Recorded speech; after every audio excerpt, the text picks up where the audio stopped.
Good evening. Today is Monday, February 8th, 2021. It is now 5 p.m. This is the Westwood Select Board. Pursuant to Governor Baker's March 12th, 2020 order suspending certain provisions of the Open Meeting Law, Mass General Law, Chapter 30A, Section 18, and the Governor's March 23rd, 2020 emergency order imposing strict limitations on the number of people that may gather in one place, this meeting will be conducted via remote participation by the Westwood Select Board. This meeting is being live streamed by the Westwood Media Center and will be available on their website after for viewing. I have kind of a lengthy chairs update. I want to just first start out by letting folks know that Westwood has set up a COVID vaccine website. And last week, the Westwood Fire Department, in collaboration with the Westwood Health Department and the Council on Aging, opened this vaccine clinic for Westwood residents at the Westwood Senior Center. The first vaccine doses were administered to residents on February 1st, 2021. I had heard feedback from folks that it was very well organized. They were in and out, and they were very appreciative. This is only available right now for residents who are 75 and older. You can visit the town's website at townhall.westwood.ma.us and follow the click here to request a COVID vaccine appointment. We also allow residents to call the Senior Center Monday through Friday from 8 a.m. to 1 p.m. at 781-329-8799, 781-329-8799 to schedule an appointment. That's the really good news. The bad news is that we have a very limited supply. We receive about 100 doses a week. So as of today, we have 303 residents on a wait list. So at a minimum, it will take us 3 weeks to get to those on the wait list. We receive 100 doses per week from the state. So we really encourage folks to try and secure appointments at other locations, including Gillette Stadium and Fenway Park. You can look on the Commonwealth of Massachusetts website to book those appointments. Folks who are eligible, those who are 75 and up, can call 211. That's the state's new call center for booking these appointments, or go through the Westwood site. It's very well run. The fire department's training unit is overseeing it, but we just really want to let people know that you're in for quite a wait if you choose the Westwood path.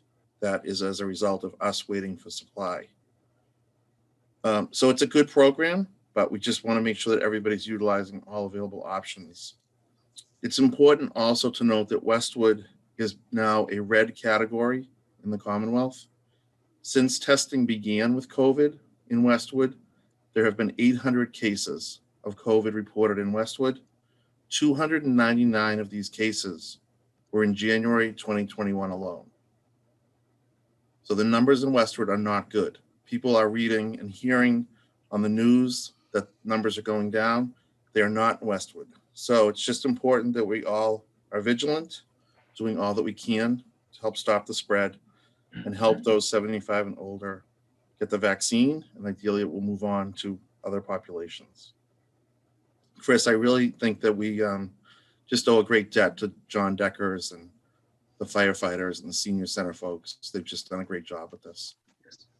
So thank you for that. I have a quick update on the homes at 45, which is the housing that is being built at the former Westwood Lodge location. And we received permission from the state to count 2 of the units in the development towards Westwood's subsidized housing inventory. And so part of this is that they have met certain criteria. The units will serve households with incomes at or below 80% of the area median income. So that's just not Westwood median income, that's the area, which is a larger geographic area. The town has taken action to aid in the development of the units, which we've had a lot of input. The affordable units are restricted. And what that means is that they will remain affordable in perpetuity, and they are subject to affirmative and fair marketing plans. So our team will advertise this and hold a lottery and fill these as expeditiously as possible. So that is some good news. And thank the folks on the Fair Housing Commission for working on this. Mr. Chair? Yes. If I may, we have Sarah Bouchard who's joined the Oh, meeting, okay. and it's Sarah's work as well as the work of many others who were able to get the local action unit application approved. I know the board wanted to acknowledge Sarah and thank her for her work on that. Thank you for saying that, Sarah. I didn't see you, and welcome to your family. Thank you. Yeah, we're all here. Sorry. It's Sarah. I was afraid to say the numbers, but it's not only 2 units in that development. The total number is 7, I believe, right? Yes, so 5 of the affordable units that were approved as part of the special permit awarded by the planning board. 5 of those were located in the new group home that's being operated by LifeWorks on Clapper Street. But 2 of the units that were approved were on site as affordable, age-restricted ownership units. So that's the 2 that were just approved by the state. And they are not eligible to be added to the subsidized housing inventory until the building permit is issued. So we're kind of waiting with bated breath for that to come in and be ready, but we're ready to move as soon as construction is at that stage. Great. Thank you for all your efforts. This was a great accomplishment. Thank you. Sarah, thank you very much. Thanks. And I want to make note of some unfortunate news last week. Mr. Billy Triano, who was a member of the Department of Public Works since 1996, passed away on Wednesday, January 27th. Mr. Triano started as a heavy equipment operator for the town of Westwood. He was promoted to the cemetery foreman in 2013 and to a senior working foreman in 2017. He was known as a wonderful team member, and he will be greatly missed by the team. The entire town extends our deepest condolences to his family, especially to his brother Nick, and to all of his colleagues at the DPW. I know many of us knew Billy from seeing him around town, so it is quite a loss. And I think it was important to recognize his service and his passing, but I also think it's really important for all of us and all of the residents to realize that it was a very difficult week for the Department of Public Works. And despite that, they did, as usual, just an exceptional job. The roads in Westwood were cleared quickly. They were well maintained. And I know residents throughout the town offered those compliments to me. And I want to make sure, Chris, that we pass that on to the team, that we recognize it was a tough week and we thank them for all their work. Certainly will. John, can I just mention something?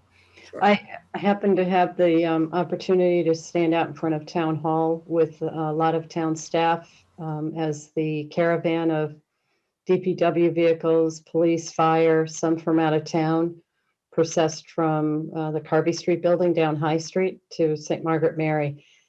It was so moving and such a camaraderie of people, you know, to express their condolences. And I believe they were escorting Billy's family to the church for to be waked. And it was touching. And Chris, thank you for spearheading, getting people out there.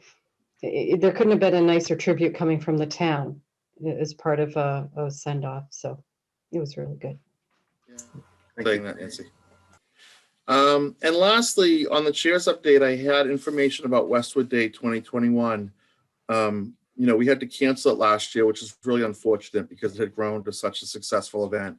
So I invited Rich, I know Sue is here, and Angela, and I think there's some other folks from Recreation, and Chris. And, you know, I really wanted to give Rich, you and your team kind of the opportunity to talk about this because it is such a positive event for Westwood. And we're also hopeful that we can get it up and going again this year. So I'll turn it over to you to kind of spread some good news. Mr. Chair, if I could just before Rich begins, I know we have Kelly on this call as well. So thank you, Kelly, for being here. And I know we talked about this over the summer and the appreciation that we have for the Recreation Department, and the board wanted to acknowledge the work of the Recreation Department being one of the only few communities in Massachusetts to actually have a summer camp program in the heart of COVID. And it's really to these folks and others who are not able to be part of the call, probably because they're running programs. So we just want to certainly thank them for that. I know the board wanted to reach out to them, so we thought this would, with Rich's suggestion, be a great opportunity to acknowledge them and thank them for all their work. Yes, it was impressive that you pulled off a summer camp last summer. It truly was.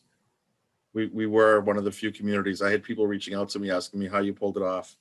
I said I don't want to bother them with the details. They just did it and it was successful. So thank you all very much. Well, thank you very much. We do appreciate that. I can tell you that the team did an amazing job last summer getting ready for the summer, especially given the fact that we received the COVID guidance on June 1st, and we were able to pull it off in 4 weeks when it normally takes 4 months plus to get ready for summer camp. So Joe and Kelly in particular deserve a lot of credit for doing everything that was necessary to not only make it COVID compliant and safe, but also make it fun and exciting for the kids, especially given for the fact that we changed locations this year from the high school to Martha Jones, where we lost the use of the pool, which was a big part of camp as well. And I can tell you that we received dozens, literally dozens of emails from parents thanking us for running the program last summer.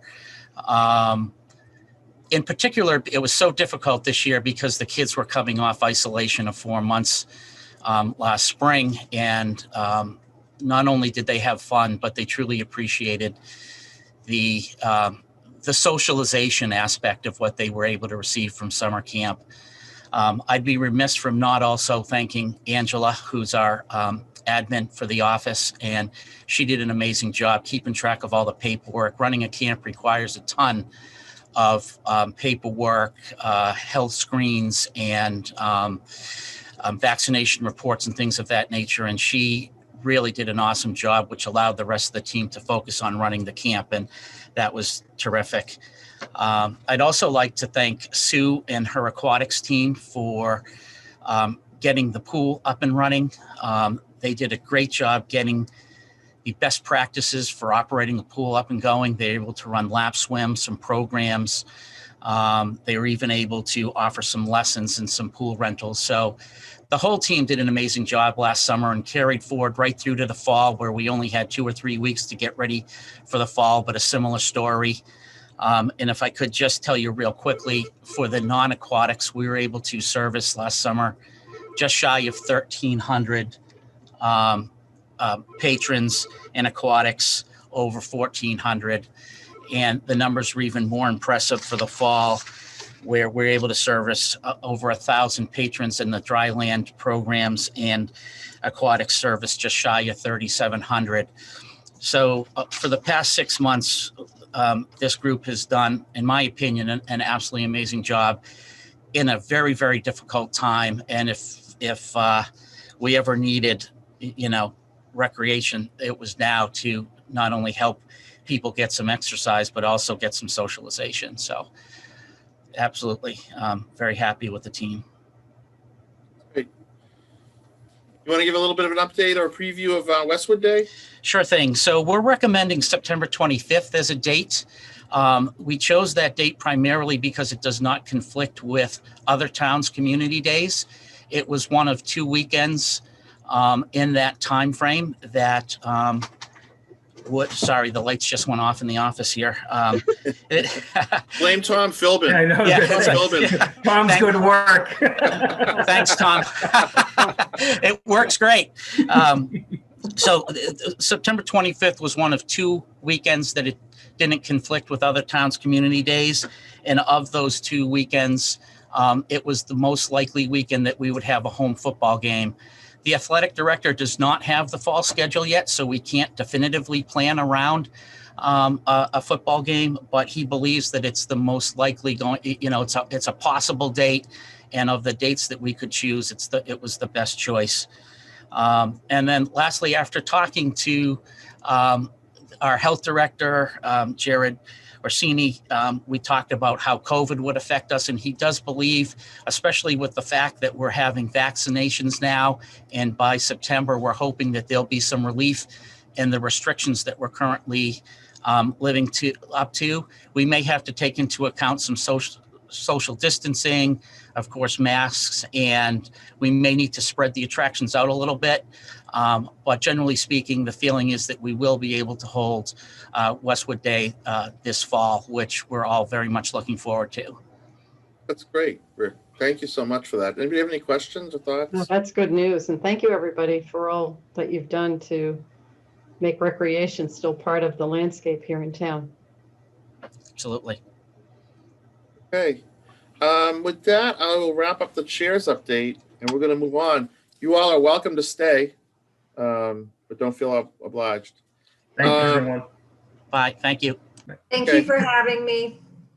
Thank you for Bye. coming, Thank you. for joining us. Thank you. Okay, Mr. Philbin. Where did he go? I just saw him. Tom, thank you. You're on mute. I'm on. Oh, there you are. There you go. Tom, thank you so much. So this sounds like an exciting opportunity with Ameresco and Meditech. Why don't you just give us a little description? Sure. When we started the solar program, it's kind of essential for the program to have a large sort of anchor project, something in the megawatt plus size. So failing our last opportunity that we had, we looked around to see where we could find enough space. Through Nancy, we got introduced into the people at Meditech. We went to them and described what we had in mind, and they've responded very positively. And we're at the point now of going forward and taking one of their major parking lots and making it a large canopied parking lot with about 2 megawatts of capacity. That's great. Is this so? Okay, that's great. I mean, I think it's great that Ameresco and Meditech were met, and it's like a great partnership, right? Oh yeah, it works out very nicely. I mean, we become the so-called off-takers. So we take all the power that's generated for use by the town. We pay a fee, just as they pay a tax or a fee, but we pay a small fee out of that amount of money to Meditech for the ability to be on their land. But aside from that, that's the only limitation. We get all of the solar output. We take credit for displacement of our carbon footprint and so forth. They'll have Tom, probably more than 2 kilowatts, so they'll be taking some for themselves as well. And I had read, and you're right. So this will get us to about 90% of our. This will get us close to the 90% alternative energy goal. Right. We take that and all the other smaller ones into account. Yes. Perfect. That's great. Anybody have any questions? Tom, do you have a sort of idea of next steps at this point? I know this is just preliminary. Well, once we get the MOU signed, then Ameresco goes ahead and gets us in line for tie-in to the Eversource grid for all of the different ones we have in mind. And once we have that done, essentially, we finalize all the economics, and then everybody has to sign off on the project.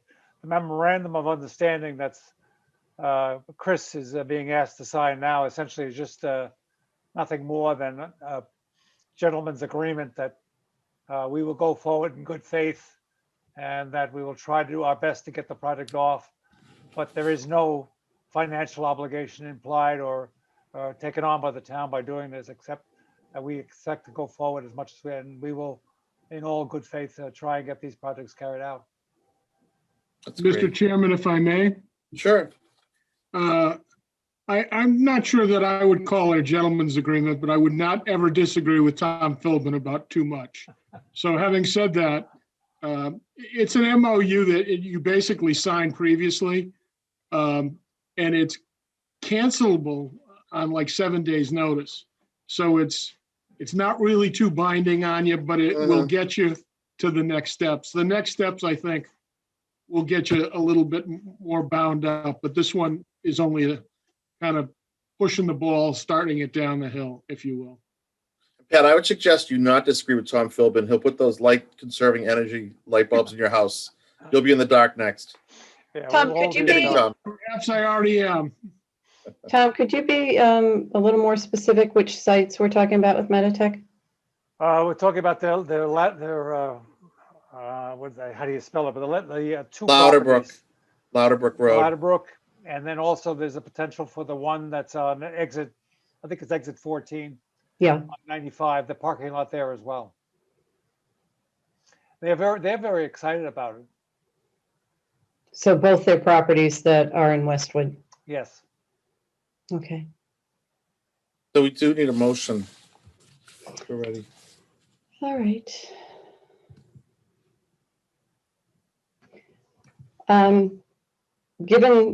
Given that this is in keeping with what we have been discussing for a while, and this is a third party transaction that we're looking at, it's not on town land.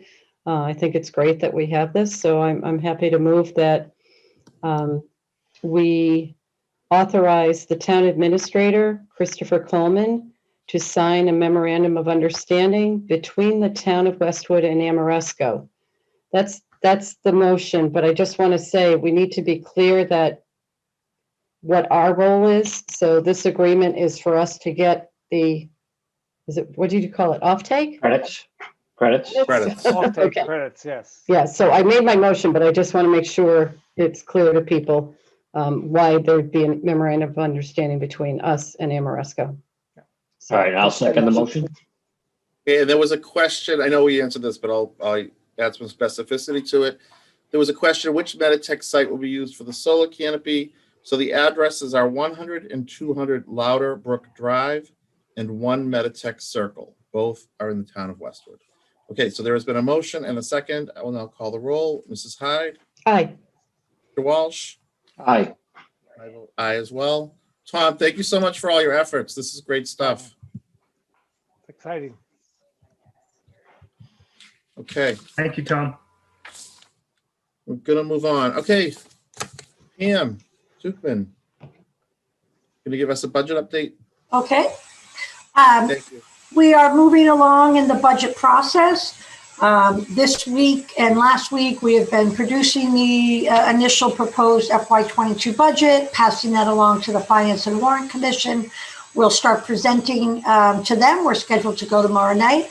And then they'll start their review of the budget proposals. So just to take a look at where we are with the budget, I am going to share my screen and hope to do that easily. Let me check.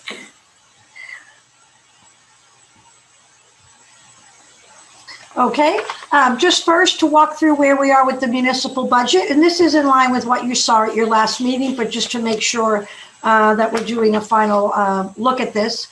The municipal budget for FY22 is about a $22 million budget. It's important always to remember just the wide range of services that comes out of the municipal budget.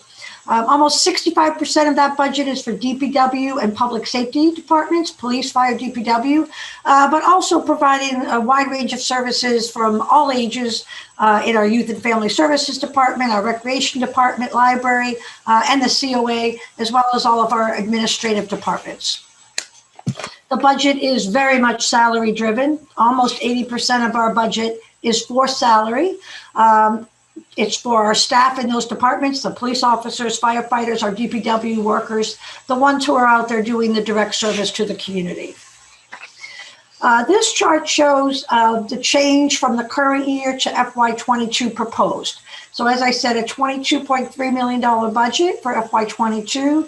That's about a $686,000 or 3.17% increase over the current year.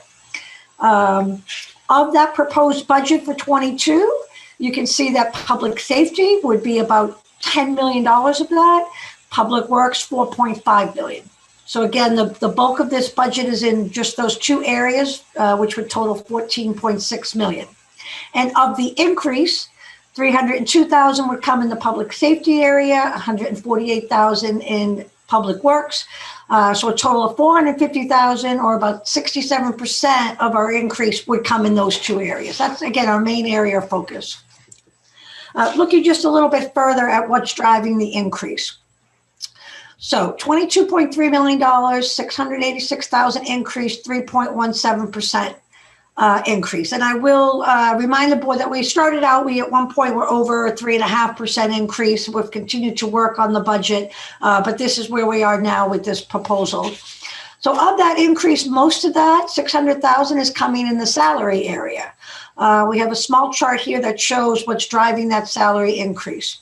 So the bulk of that is coming from contractual obligations, cost of living adjustments, step increases to our current employees.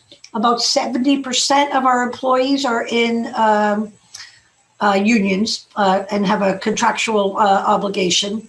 There's not any new positions proposed for the FY22 budget.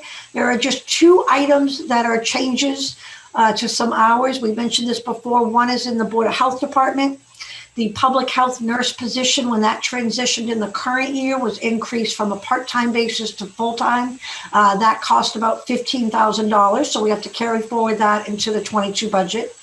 And then in our building inspection department, we have an increase in some inspectional hours, about $38,000. We do have some staff that had primarily been working on the University Station project and funded through some specific funding, who are now working on general residential inspections in town. We do need to provide for that in the FY22 budget. So really, other than those 2 changes, there are no changes in staffing level at all. And again, the salary increase just comes from kind of our ongoing contractual obligations with salary.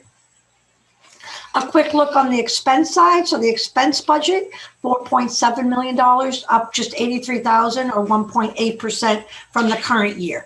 We do have, it's a very short list of the changes. We had asked our departments really, to the best of their ability, to live with the current budgets that they had, and we were able to do that to a great degree. We've listed a few items here where we are seeing some changes. The housing lottery, because of the additional affordable housing coming online. We have a small increase in expenses to conduct those lotteries. Some expenses for public safety departments for training and other increases.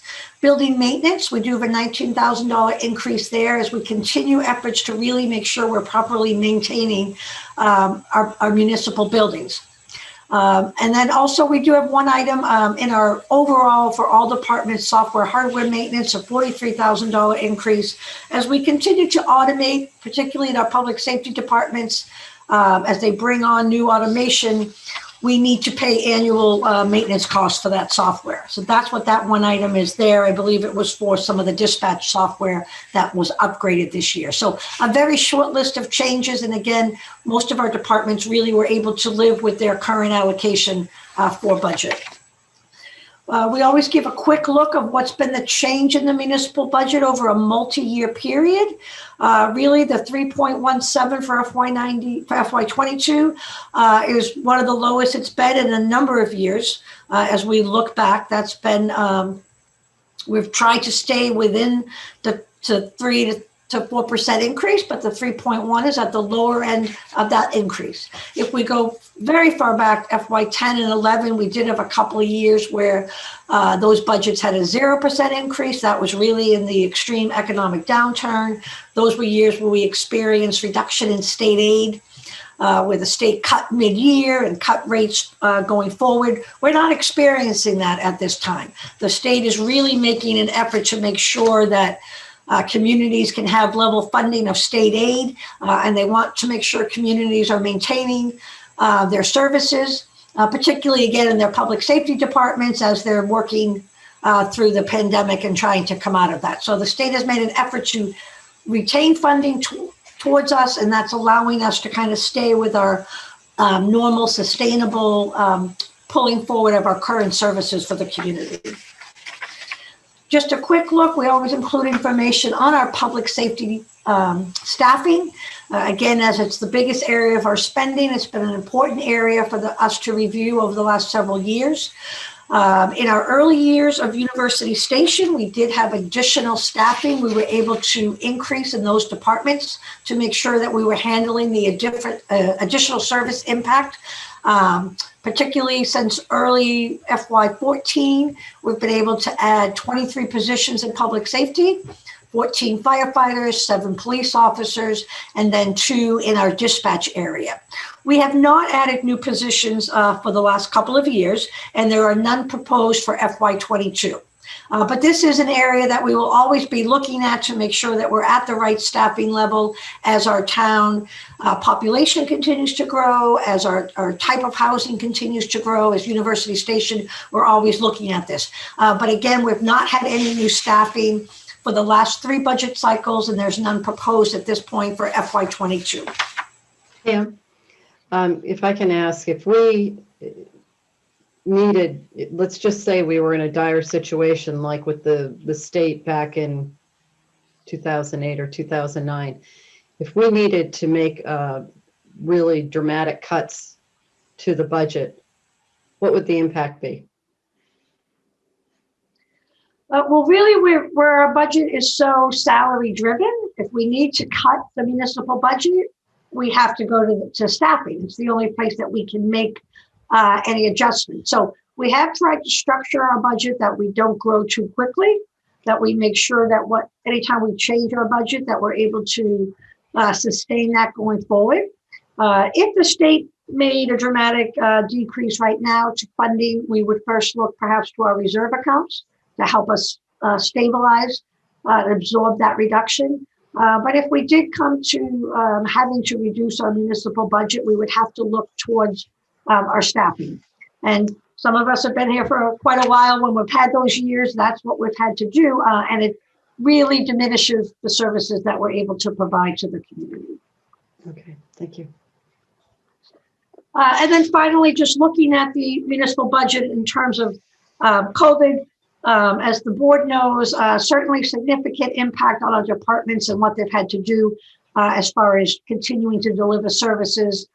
You have just heard from Recreation and all the work that they did to try to make sure that summer camp went on. We've had similar pivots in kind of programming delivery with our library, our Council on Aging, Youth and Family Services.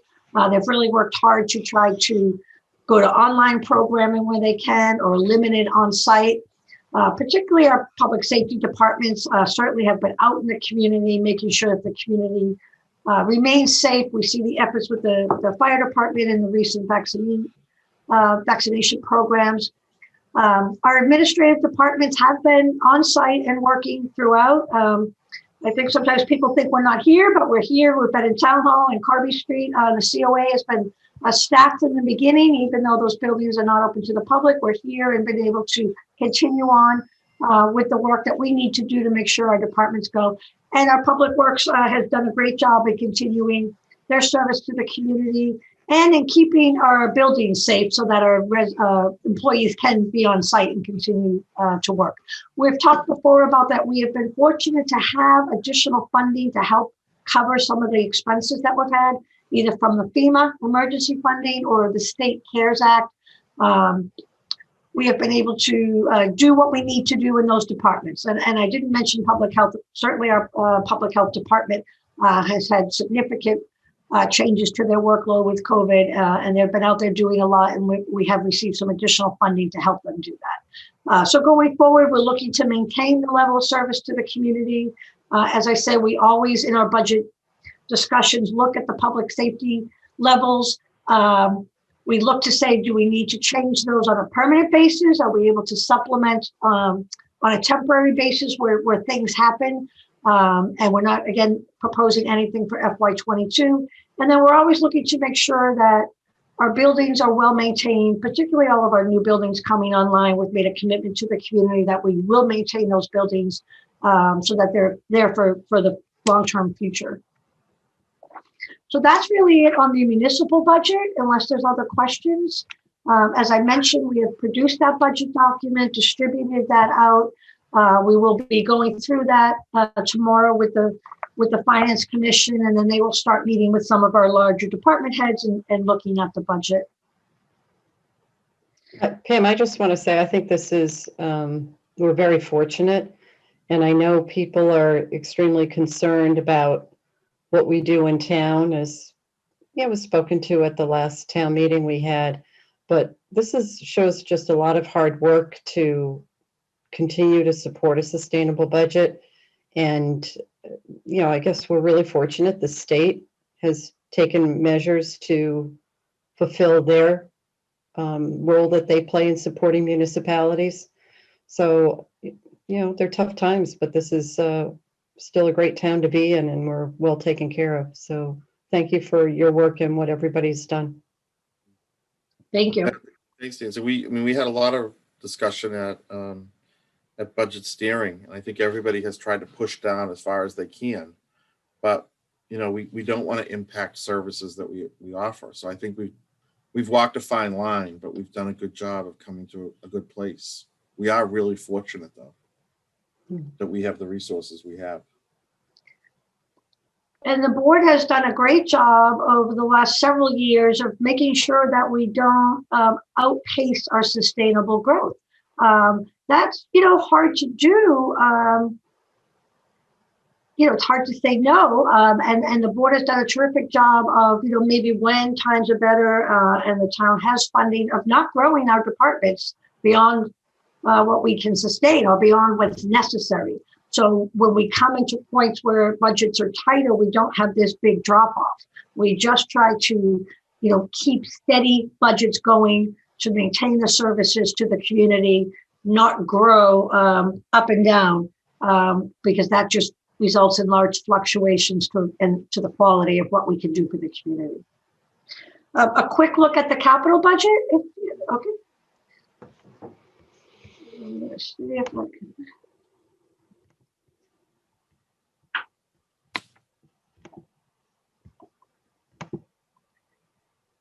Okay.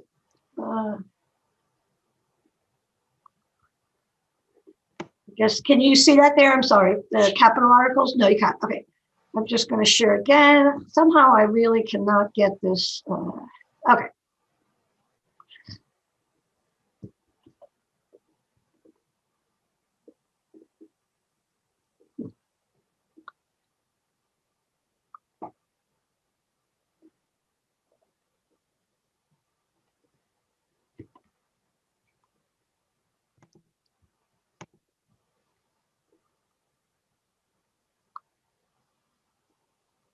I'm sorry, can you see that now? Yes. Capital Yes. budget. Okay, I'm sorry. So just a quick look at the capital articles. The first would be the municipal capital articles, $1.3 million, the same level that we've done for the last several years. This is really our ongoing level of capital that we need to maintain properly our municipal equipment and our buildings. This is a very standard list of items, primarily equipment for our police, fire, and DPW buildings. We also this year have a new van for the Department of the COA. We also always have some technology that we need for our departments, as well as maintenance for our buildings and energy efficiency programs that Tom Philbin would handle. So this is the very standard list that we have each year. Again, this is the same level of spending that we've done the last couple of years. The board has worked hard to get our capital up to a level that's needed to sustain properly our equipment and our buildings. This article would be funded with free cash, the same as, again, we've done the last couple of years. Pam, the COA van, when did we last replace that? Because it seems like we did not too long ago, but I'm sure my memory is. Well, they're actually operating multiple vans now because of the amount of activity they have. So you might feel like you're doing it. It's not the same one. It's the different vans getting replaced. And those are on a pretty short-term turnover. Yeah. Within a 5-year period that we would go and replace that to make sure that we have safe equipment for their operations. Okay. The next article would be the school article, just over $1 million in funding for school projects. This is the list that the school administration has requested of what those items might be. It's a very standard list again for them. Includes technology, HVAC, repairs and maintenance to all of the buildings, as well as a vehicle for their facilities operations. The schools have worked very hard to properly maintain the school buildings, make sure that they're not only safe for the children, but that we're keeping up with the buildings and not letting them fall into disrepair. Again, the same level that we've done for the last couple of years for the school, funding that with free cash as we've done the last couple of years. We then have a couple of articles that are funded with other revenue, so we just separate those out. First, we have the one that we're funding with ambulance receipt and then sewer retained earnings. So we do have a couple of small items being funded with the ambulance revenue as we typically do. Some breathing apparatus, some rescue equipment. We also, this year, it is time to replace one of our ambulances, $387,000. So this article is a little bit larger than normal because of that particular item. But that is due for rotation. So we do want to fund that. And again, it utilizes specific money that's put aside for that purpose. The sewer retained earnings, we've been doing an annual stormwater article each year to make sure we stay on track with that program, $70,000. Is the ambulance, do we get to get a trade-in value for the one we're replacing? Is there any afterlife for those?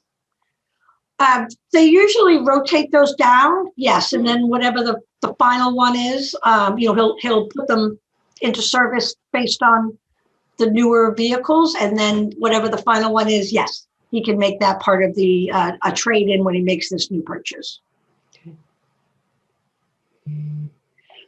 Each year for the last several years since FY17, we have done an additional capital article each year to try to do some town-wide larger projects, either things in the past that have not been funded when we weren't properly funding capital, or kind of town-wide recreation projects.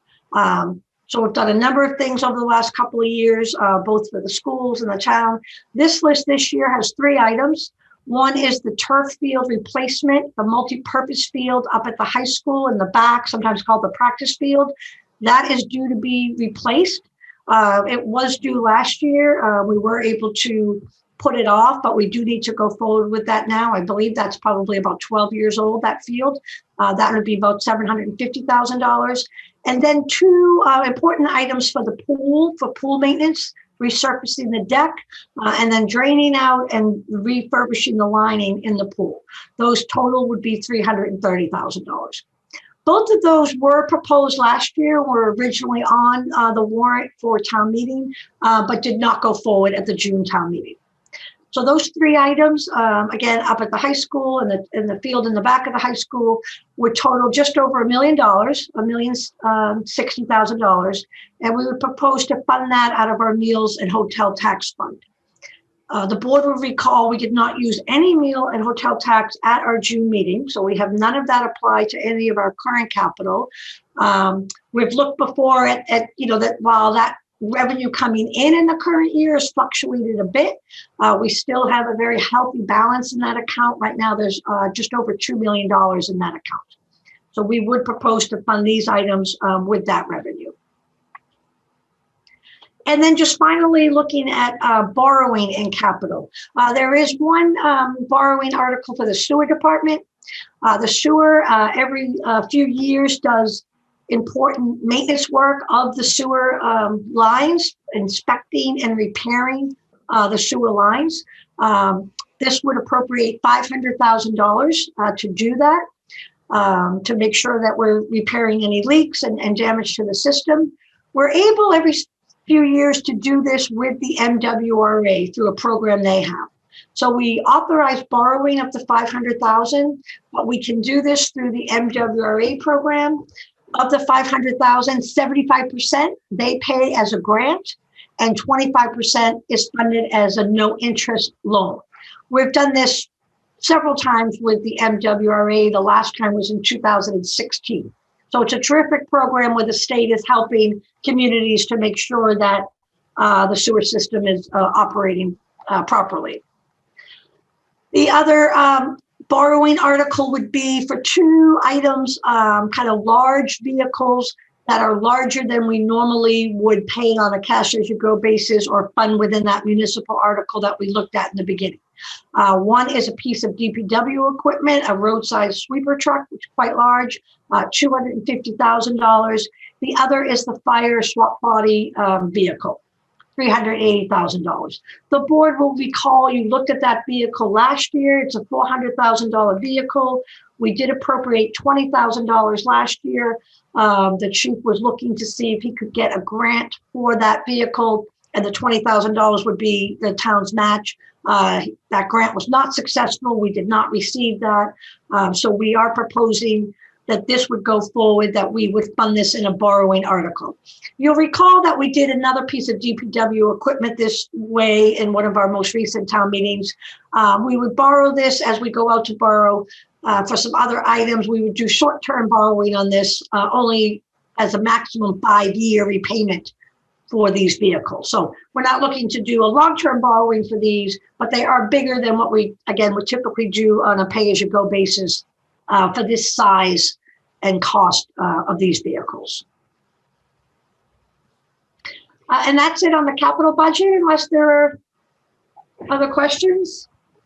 Pam, when did John hear that we wouldn't be able to get a grant program for the swap body? Because I remember that was really a source of a lot of forethought. I think it was in the fall. He kind of pursued that in the summer. I can double check, but I think it was in the later fall that he heard back on that. Yes, originally we were anticipating hearing back by June, but because of COVID, it was pushed out to the fall. I think it would be good to have him come back in and just remind us all why he thinks that is the way to go, because it is a large investment. And I just think it'd be important that he be before us to discuss it. Okay. We will do that. Thank you. And then I just have one final item to share, just a quick look at the overall budget.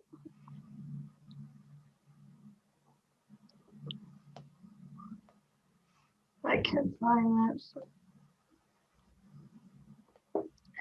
that. So just a quick summary of where we are with everything. And we do, as I mentioned, we go into the Finance and Warrant Commission tomorrow night, and we'll go through kind of an overall summary of the budget with them. That brings in all of the proposed budget articles, as well as we'll go through the revenue with them. We've done that with you at previous meetings, talking about state aid and the fact that the state level funded, that our other revenue sources are still on track, taxes and motor vehicle excise, all of that, because we're conservative in our estimates, is still on track. So we'll go through those pieces with them tomorrow, but just a quick look with you at the summary. So our efforts here in the budget for 22 are to maintain the high quality of services provided by the school and municipal departments. Currently, the municipal budget, we just went through the 3.17% increase for FY22. The school has put forth their budget for FY22. It's at a 3.4% increase request for FY22.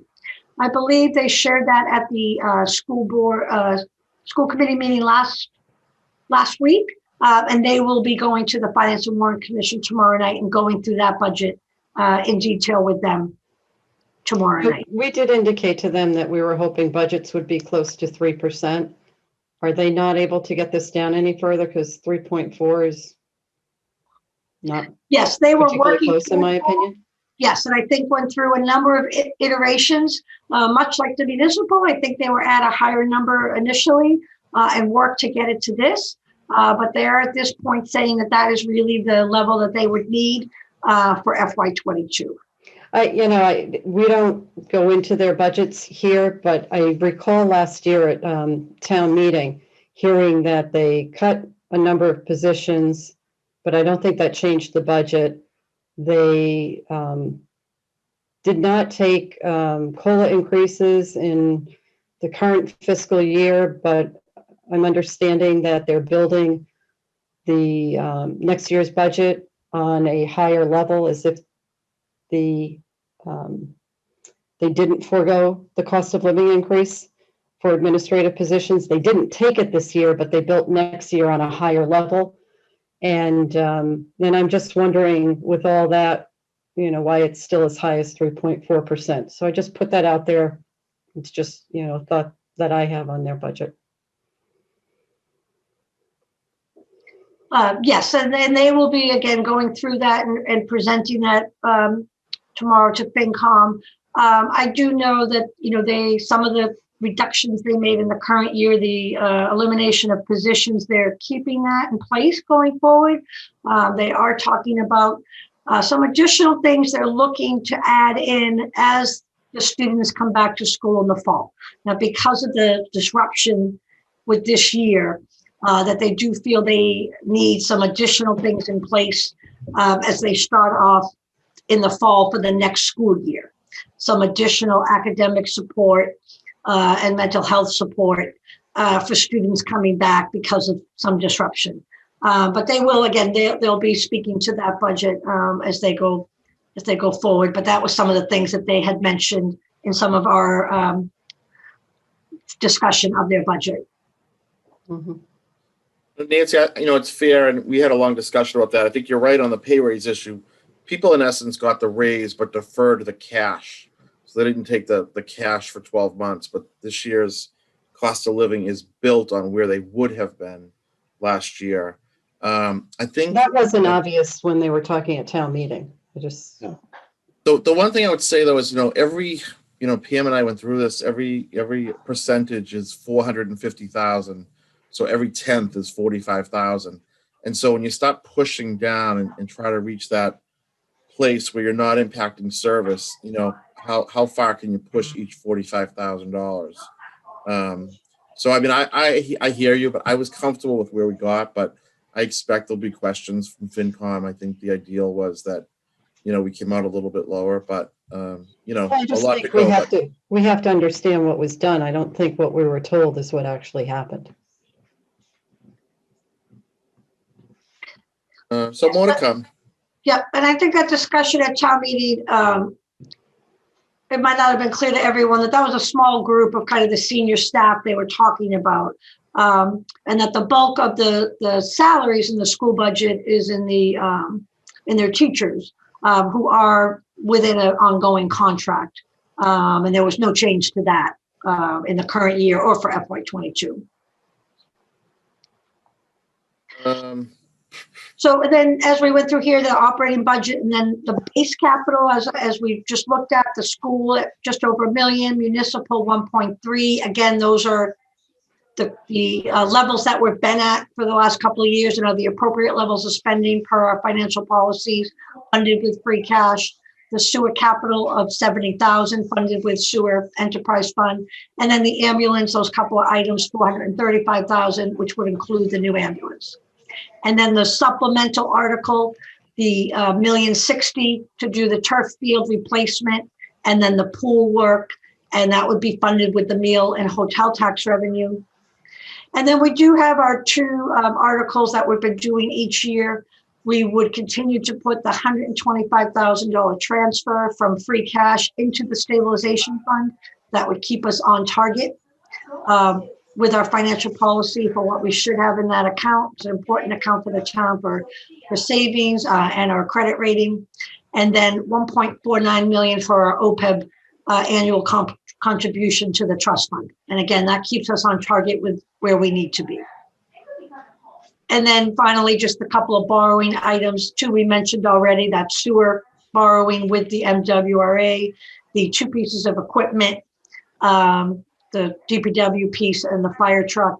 And then as the board has been speaking, the school department looking to have an article for the Hanlon School Project, what they've called the bridge funding request, that they have put off the large overall request for the new school till fall town meeting or a special town meeting in the fall, but they would like to ask for some amount at the May town meeting to continue with some of the design work.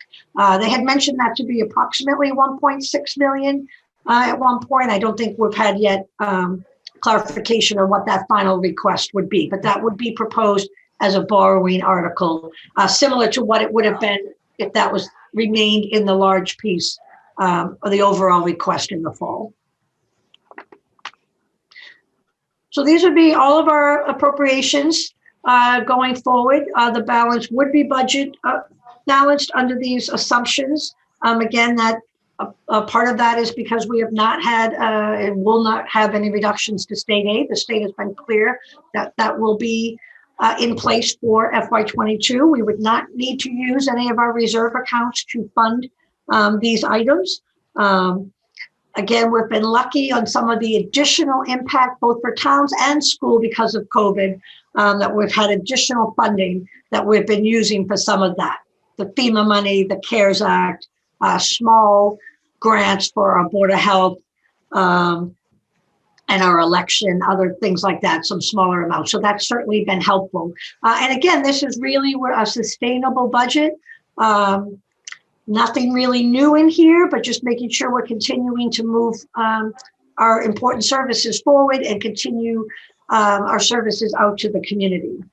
So again, we have kind of the larger presentation behind us that we'll go through with the Finance and Warrant Commission tomorrow night, but this is all of the articles that would be going forward at this point in the FY22 budget. Great. Anybody have any other questions? We're gonna, some of this rolls over into our next topic as well. Hmm. All right. So PM, on the next agenda item, the review of the town meeting article discussions. So basically what you just went over is all the budget, all the way down. Yes. The select board, I'm sorry, so budget 13. So the school building project, which is budget 13. Tomorrow night, will there be a number presented at FinCom that will go in that article? Do we have a final number? I'm not 100% sure if they'll have that final number tomorrow night. Okay. I will check in with them to get that update. Okay. Okay, the next one, street acceptance for Cranston Ave. Were we going to go with this last year? And then we just Yes. deferred. Okay, so that's. Yes, Mr. Chairman, if I may, Yes. this was on the list last year, but got pulled for quorum reduction. Right, got it. Okay, and then select board 2, this is just cleanup around the lodge property.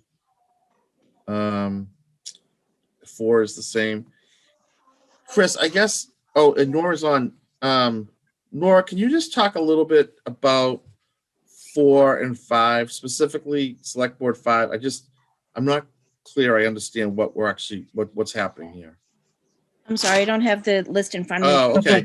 Four So is- it's article related to the potential rezone of town-owned property on High Street in the vicinity of the Obed Baker Yes, House. the 2 Obed Baker articles. Okay, so this is a request for proposal that the town put out more than a year ago. And we had one bidder, Todd Sullivan, who submitted a bid that appears to be consistent with the request for proposals, and he is developing a proposal.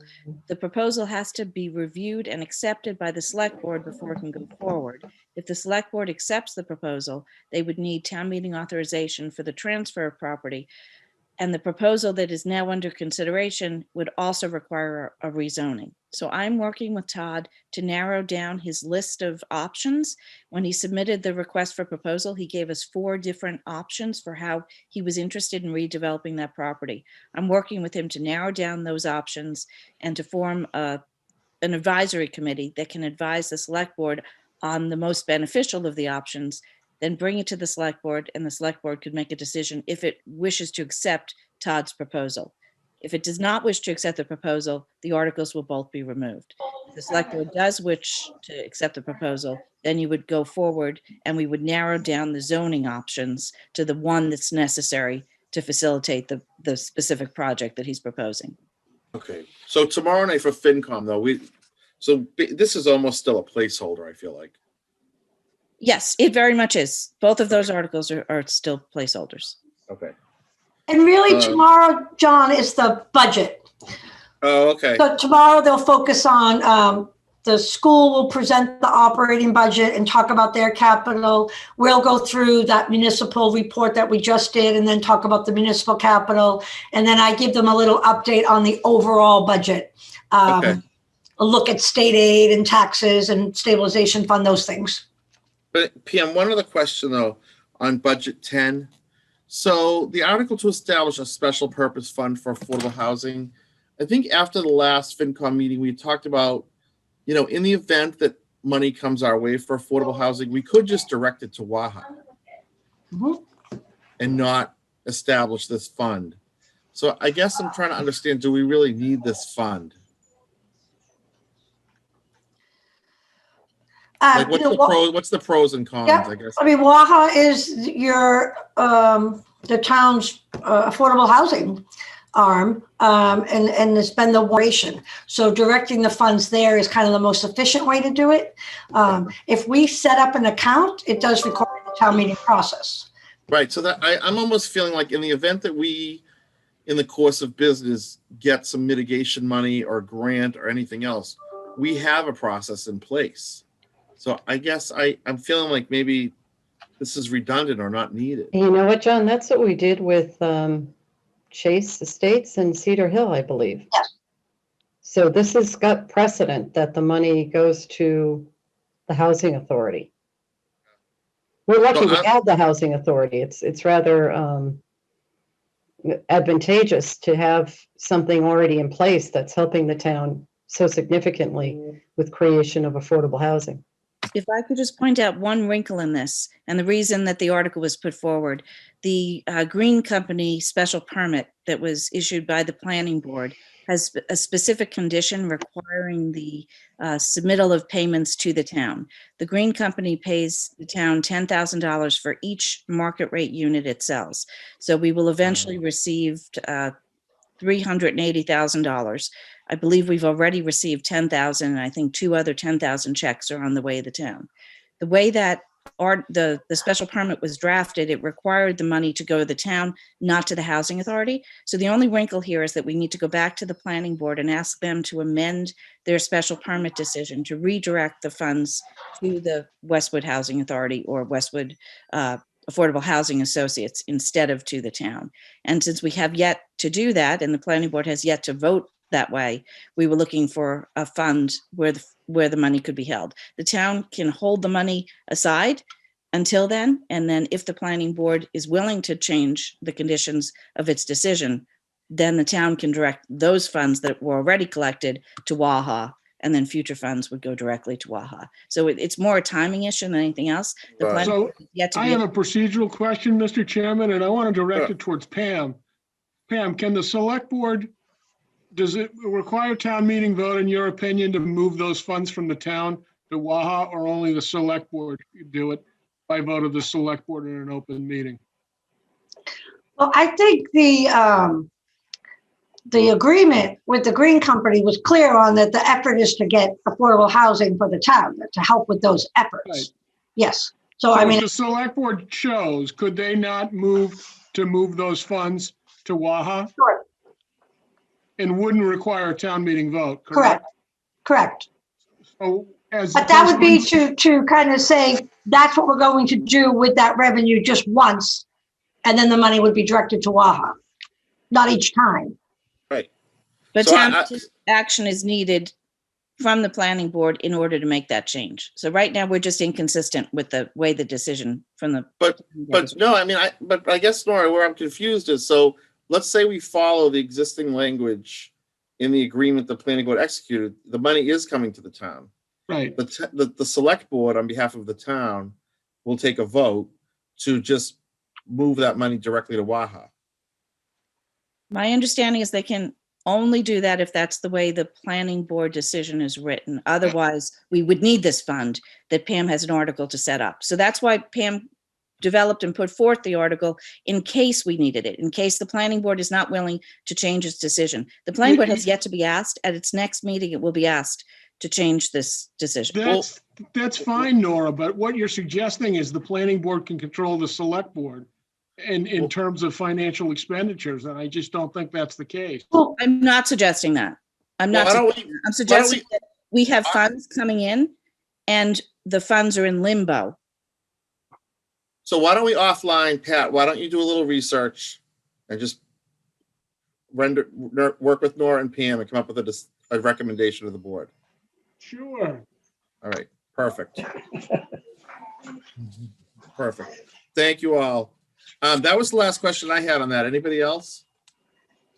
If I could just mention, John, just one final thing, that Articles 1 and 2 are the articles that supplement the current year budget. So we don't have anything at this point for that. We continue to work on that in February, and we will come back to you and the FinCom in March. And I do have to say, unfortunately, with the last several days of snow and ice activity, predicted going forward that we most probably will have a snow and ice supplement. You recall last year we didn't, and it's just the way it works, but we will this year at some point. So basically, Pam, tomorrow night, you're presenting really like budget 3 down through like 9. Yep. Okay. Right, that's perfect. That's all I have. Does anybody else have any questions or thoughts? Okay, all right, then we're gonna move on. So renewal of our license with Comcast. Chris, can someone talk to that? Yes, we have special counsel for our cable renewal license, William Hewig. We have Donna McCollin, and we have Melinda Garfield. Oh, great. Melinda and Mr. Hewig, thank you for joining us. And we have Donna here as well. Donna. Melinda, I'll turn it over to you, okay? And you can kind of direct your team as needed. Great. Well, I'm happy to report that we have everything that we've asked for. So we are happy to get the 5%. I believe we are getting 0.5% in capital. Our last 10-year contract had a big lump sum, and Comcast and Verizon are both not doing that anymore. So, it's hard to say what that will come out to, but the way that we calculated was that it was going to be about equal, maybe a little less than what we had in our last contract. And then the addition of $6,000 a year for 10 years to support the AV needs of Wentworth Hall, which is very exciting because I know that was something that we were, waiting to see how we were going to fund that. And then we are given an HD channel. If we request it, we can have it, I believe, within 2 years. It does require some upfront cost to upgrade some of our head-end technology, but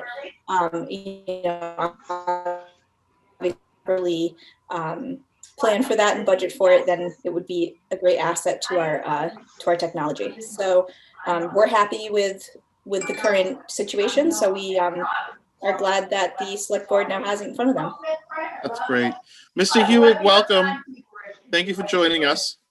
Do you want to just introduce yourself for those watching and just kind of give us a little bit of an overview of the agreement and how this compares to similar towns and the pros and cons? There I am. Good evening. Can you hear me, Mr. Chairman? Yeah, someone has a lot of background though. If we could all go on mute maybe. So, yes, good evening, Mr. Chair, members of the board, members of the public, Mr. Coleman. We've been negotiating this license for a long time, and part of it is, I suppose, due to COVID, but it's good to get it done now. We have a Verizon coming up in a year or two. This current license increases the amount of money that the town will get on both the annual amount of gross annual revenues going up from 3 to 5, I believe, and also on the capital amount. Melinda indicated it was about the same as what we got last time. Our calculations are that the capital will come out to about $16,000 a year, or $167,000 in that range over 10 years. And we also got the Wentworth Hall AV money of $60,000 as well. So the total capital value is somewhere around $226,000, which is a good number. And as you know, we have 2 carriers in town, which is also a good thing. And that means that that Melinda's needs and the town's needs can be divided between the 2 carriers, so that it actually it lessens the load somewhat to each one. The subscribership is split about 45-55, with Verizon having the 55, Comcast is at 45. So the new license will be 5% per year, 0.5% gross annual revenue is about 160,000, and the additional 60,000, we will get an HD channel, if we request it in writing. And in addition to that, the license has all of the standard legal provisions that I like to see and require in licenses I negotiate, such as protections for the town and its subscribers in the form of FCC customer service requirements and state billing practice requirements, and the requirements of FCC and OSHA technical standards, requiring that those be met as well. And the main feature that I like to see in a license is liquidated damages. The liquidated damages part of the license is your enforcement power, the board's enforcement power, the issuing authority's enforcement power. If for some reason Comcast is in default of one of the provisions specified in section 9.8 of the license, the major parts of the license, like the money or the build out proportions or the compliance with customer service or technical standards, if Comcast is in violation of one of those, the board has it within their power to conduct a public hearing and to make findings that Comcast is in violation. And as of the date of that finding, they will be fined a certain amount of money per day. The money is not really what's important. What's important is the bad publicity that goes with that.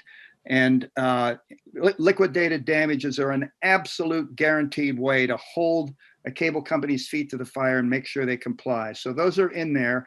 I don't negotiate licenses without them, and they are in this license, and they are for the protection of the issuing authority and for the protection of the subscribers of the town to make sure that the license is complied with. This is a good license. Comcast and Verizon, because of the well-known decline in subscribership in some markets anywhere, are getting less and less generous every round. And it's harder and harder to get money out of Comcast. Chris and Melissa will tell you that we did have to negotiate for an extended period of time with Comcast to get the additional $60,000 that we wanted. We were finally able to secure that. It didn't come easily. So this is a good license, and it's got the money that the town and that the access folks need, and it's got the legal protections that I would insist on and you would want. So I recommend it for your execution.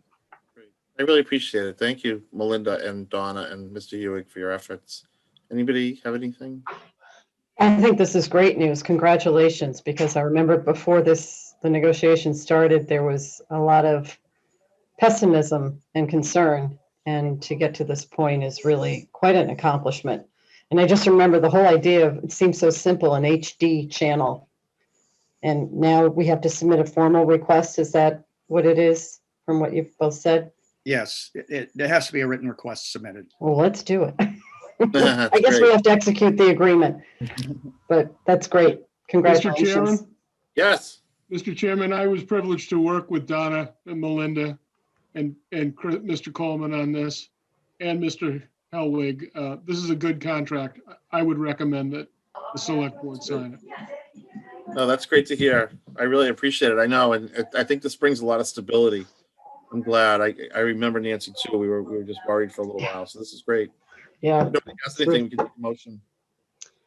Okay, I move that we accept and sign the Comcast license renewal with Comcast of Massachusetts 3, Inc., referred to as Comcast, for a 10-year term and for the term to end January 31st, 2031. I'll second I that. haven't said that year. God, that's a long way off. Yeah. Okay, I'll call the roll. Mrs. Hyde? Aye. Mr. Walsh? Aye. And I vote aye as well. Thank you all very much. Well for your done. efforts. Good evening, everyone. Congratulations. It's been my pleasure to work with you. You have an excellent team. This is a good license. Thank you for your assistance. You're welcome. Mr. Hellwig, I think you need to stay on as we do the INET contract. Right. Oh, all right. Okay. You want to just, that's a different agenda item. Melinda, who's best to take us through that? Donna. Donna. Donna. Oh, okay. So the contract was great, and that, as you stated, we finally attained that 5% platform that we've been working for so long.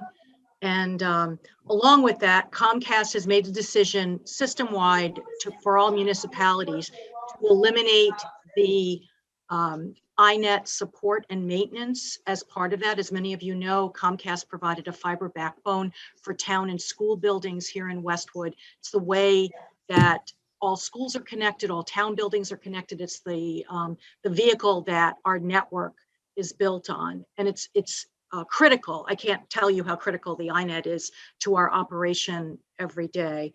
And Comcast has decided that this next license will not include maintenance for the iNet. And what that means is that Westwood will be responsible for paying a fee to Comcast every year for the maintenance of those lines. And this would be including all school and town buildings here in Westwood. We provided information to Comcast. They then provided a quote to us, and Bill executed an agreement, a side agreement with Comcast identifying the requirements, what we're required to pay each year and where our responsibilities lie. The biggest piece of this is that we're responsible for any cost over and above normal maintenance and repair. And that would include relocation of fiber lines. And we will see that as part of the Wentworth Hall building. As it comes online, we'll be responsible. This will be the first time that the town will have to incur cost for the actual reconnection of those iNet lines. So that's the biggest impact. And so this next agenda item describes that iNet side agreement between the town, the issuing authority, and Comcast. Bill, do you have any other points to add to that? I do, Donna. Yes. Good evening again, everyone. The agreement that's before you is a standard boilerplate Comcast iNet maintenance agreement. They are the same for every community that I've dealt with, and this is about the fourth or the fifth. They're all the same. And one of the fundamental things to understand about the agreement is that Comcast essentially agrees to maintain and operate our iNet as long as it continues to have a useful life. It's fiber optic line, so we reasonably expect that will be a fairly long period of time, maybe more than 10 years. But nobody knows for certain, and fiber optic lines, I understand, can just suddenly go, unlike copper lines, which have indications of trouble that you can see ahead of time. The point of all this is that Comcast will only maintain the system and accept our payments as long as there is a use, as long as the system has its useful life. And when it gets to the end of its useful life, if a large part gets to the end of its useful life, Comcast may or may not replace it. Their obligation under this agreement essentially comes to an end if an independent surveyor determines that the system is at the end of its useful life. So at that point in time, the town may be stuck without an iNet. And for that reason, although I think it's reasonable to expect that you will be able to enjoy the current iNet at fairly reasonable yearly maintenance costs, I think it's like $8,000 or $9,000 for the first year, which is pretty good. You'll be able to enjoy that as long as the system maintains its useful life. But you need to start thinking strategically about what will happen if and when this system gets to the end of its life. In other words, you'll need to be thinking about building your own system at some point in the future and maybe setting up a reserve fund to do that. For the time being, this will maintain the system and the 15 or 16 origination sites that you have. And it's anticipated that that will last for a number of years into the future. But that's the point you should be aware of. And when the useful life occurs, when the end of the useful life occurs, does it happen abruptly, or is it, I don't understand the technology, or do you get a lead time? So in other words, do you have time to gear up to make a crossover to a new system when before the other one is dead? You know, nobody really knows because this is all very new. And we are told, I am told, that a fiber line will just suddenly go when it gets to the end of its life. But you've got 16 different sites here, and you've got 16 different lines coming and going to those sites. And Comcast, I think, I mean, if one of those lines goes, they're not going to shut down the whole system. You will continue to have 15 lines and 14 lines and so on. And Comcast has said that they will consider reconstructing the line and continuing to lease it to you. They just don't want to be legally obligated to do that. But to answer your question briefly, we don't know. We don't know what it will look like when a fiber optic system reaches the end of its useful life. It doesn't sound like we should procrastinate in thinking strategically about what to do. It sounds like we need to be right on top of that. I believe you do. You have time. You have Yes, a deep amount of time, but it's something you should start to think about. You're buying yourself time with this, but you're not. We shouldn't ignore it. Permanent. Yeah, permanent. I'd also like to add that the INET core right now, the head end of our INET is at the fire station as well. So any discussion about rehabilitation of the fire station has to address the location of the INET right now in that building. So I wanted to make sure that. Good to know. Mr. Chairman, can I just add on to Donna's comments? I think moving forward, we have to think about building the INET out as part of every construction project in town. That's going to kind of be an added cost for every construction project moving forward. And we've got to build that into those construction project costs. Yeah. And the way the INET is built, it's a star topology where the core is at the center. In this case, it's the fire station. And those 16 locations that Bill spoke about, there's 15 separate fiber runs to each of those locations. So you're not daisy chaining the locations one to the other. You're actually routing it all the way back to the fire station. So just we have some work to do. So I just had a quick question. So there's really no guarantee. I mean, what happens if this were to go down in a year, right? That's correct. There is no guarantee. The technology is good enough, and it's reasonable to conclude that will not happen. This is good technology. Fiber optic technology is really good. It lasts a long time. If there is a problem, it's easy to spot it and find it and repair it. It's relatively inexpensive, but there's no guarantee about how long it will last. Donna, do you know whether or not they've considered this for the new school? As part of the hub? As part of the cost? Yes. Probably not. Okay. Depends on where it's located. If it's replacing an existing school, Comcast has been able to pull back, assuming that there's enough fiber in that specific run. And that's what we're doing with Wentworth Hall. We pull it back, locate it, relocate it, and then reroute it to the new building. So if they're replacing an existing building, that would be the way in which we would go. We did that with the Islington Fire Station. We did it with the new library. All of those locations, there were existing buildings with the INET there, and we just used that same fiber. We've never had to run a new fiber as part of it. So the cost was minimal. And plus, up until this year, we haven't paid for any of that cost.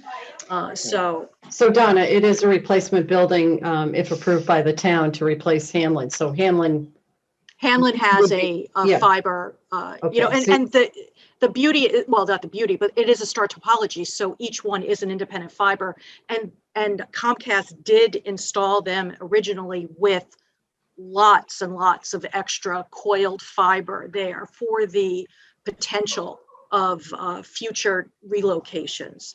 And we have been able to do that. And Chris.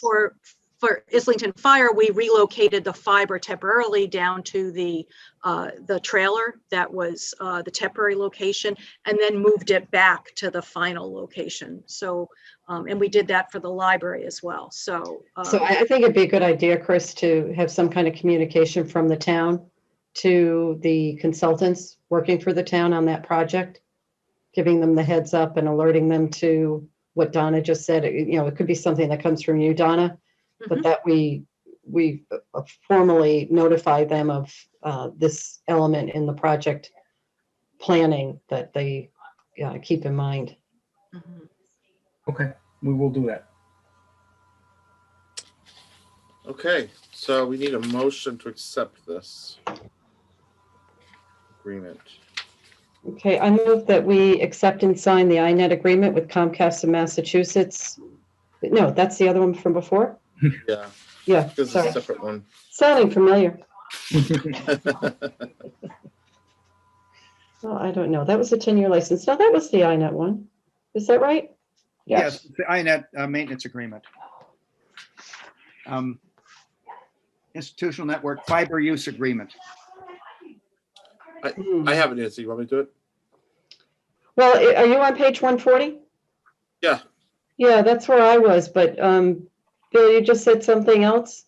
So it's the INET agreement? Well, we're calling it the INET maintenance agreement, but the name of it from the document itself is Institutional Network Fiber Use Agreement. Okay, I move we accept and sign what Bill just referred to with Comcast of Massachusetts, Roman numeral 3, Inc., referred to as Comcast, for a term to end December 31st, 2029. I will second. Okay, I'll call the roll. Mrs. Hyde? Aye. Mr. Walsh? Aye. And I vote aye as well. Thank you all so much for your efforts. Mr. Chair, if I could just say, Sure. special thanks to Special Counsel Ewing for his work, but also to Donna and to Melinda. I mean, this is a lot of work that went on. Was working through some challenges, and just want to thank both of them for their hard work and their dedication on this. So thank you. God, no, I really appreciate it. Donna, I'm sure it was easy moving that line to the trailer and back. Oh, yeah, yeah. Especially when it went over the Little League field and it kept getting knocked down during games. So, yep, it was really easy. As you were saying it, I was thinking, oh, I can't even imagine how many phone calls and emails that was. No, thank you really for all that. Okay, we're going to move on to appointments and reappointments. I believe the only issue we have tonight is to accept the resignation of Robert Gotti from the Westwood Media Center Board. That is correct. Okay, so Mr. Gotti submitted his resignation. I just had it in front of me to the Westwood Media Center Board on Tuesday, January 12th. It was then sent to us. Melinda, do you want to add anything? I think she's gone, John. Oh, okay. She's back. I don't know how long he was on, or if you wanted to add anything. Otherwise, we could just accept the resignation. No, I mean, it's a huge loss to us, but we wish him luck on his future endeavors. And we are obviously now in a state where we are looking for a select board appointed board member. So I'm not sure how we handle that next step, but that's it. How big is the board, Melinda? We have 6 people. Okay, great. All right. Unfortunately, I'll move that we accept the resignation of Robert Gotti as our appointed representative to the Westwood Media Center Board of Directors. And I will regretfully second that. I will call the roll. Mrs. Hyde? Aye. Mr. Walsh? Aye. And I vote aye as well. Wish Rob all the best and thank him for all of his service. You got to tell him, Melinda, that his job is to find a replacement. I have. Okay. We're waiting. Good. Thank you. Okay, we have meeting minutes from January 26th. Anybody have any concerns? No, I move approval of the regular meeting minutes from January 26th, 2021. And I will second. Okay, and I will call the roll. Mrs. Hyde? Aye. Mr. Walsh? Aye. And I vote aye as well. So tomorrow evening at 6 p.m., the Westwood Finance Commission is meeting. Our next regular meeting is on February 22nd at 5 p.m. via Zoom. Any other issues, comments, concerns? Hearing none, do we have a motion to adjourn? So moved. Second. Okay, I'll call the roll. Mrs. Hyde, Aye. Mr. Walsh, Aye. I vote aye as well. Thank you all for a great meeting. Good night, everyone. Good night. Be safe.